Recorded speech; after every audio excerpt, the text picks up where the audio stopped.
If it's your first time on my channel, please hit the red subscribe button below and turn on the notification bell so as not to miss anything.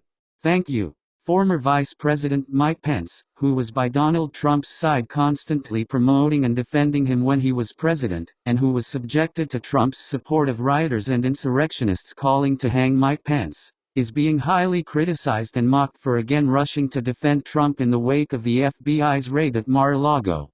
Experts have made clear they believe FBI's execution of a lawful federal search warrant is most likely in connection with a national security and counterintelligence operation, not a casual stroll into the private estate of a former U.S. president. But not according to Pence, who is strongly believed to be organizing a 2024 presidential run. I share the deep concern of millions of Americans over the unprecedented search of the personal residence of President Trump. No former president of the United States has ever been subject to a raid of their personal residence in American history, he writes. After years where FBI agents were found to be acting on political motivation during our administration, the appearance of continued partisanship by the Justice Department must be addressed, he claims, which is at best a twisting of facts. No FBI agent was found to have taken official action based on personal political beliefs. Yesterday's action undermines public confidence in our system of justice, and Attorney General Garland must give a full accounting to the American people as to why this action was taken, and he must do so immediately, Pence demanded. Pence could have made the exact same demand of Donald Trump, who has a copy of the lawfully executed search warrant and inventory of the likely hundreds or thousands of documents that are the rightful property of the U.S. government, and recovered by the FBI from Trump's Mar-a-Lago home. Meanwhile, Pence was singing a very different tune in the weeks before he was elected vice president.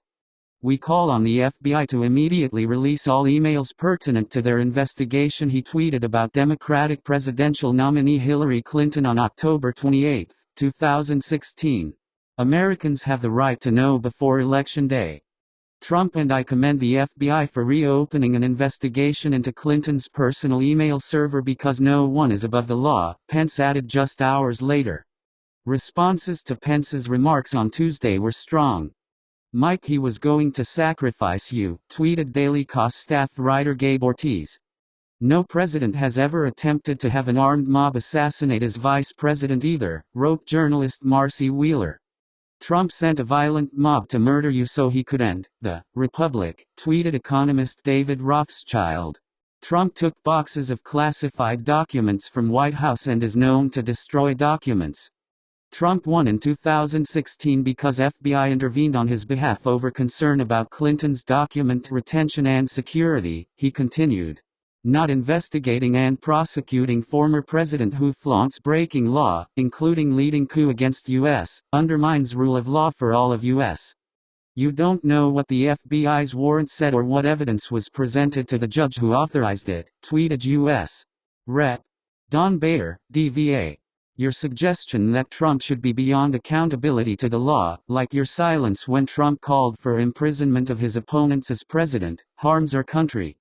Talking Points memo editor and founder Josh Marshall writes, "This is a good reminder of who Mike Pence is. None of this happened. The FBI never plotted against Trump. To the extent it has org bias, it's toward the right. Everyone knows this. Pence is just repeating anti-deep state propaganda invented to give Trump cover for his crimes." The pervasive right-wing lie and conspiracy theory that the FBI is controlled by Biden for political purposes is based on the assumption that everyone in the Biden admin, the FBI, the Department of Justice, the media and Secret Service is corrupt and abusing power, and Trump is not, wrote Condé Nast legal affairs editor Luke Zaleski. Vox's legal expert, Ian Millhiser asks, "Is there anyone on earth more pathetic than Mike Pence? Donald Trump egged on a lynch mob that wanted Pence hanged, and Pence is still Trump's toady.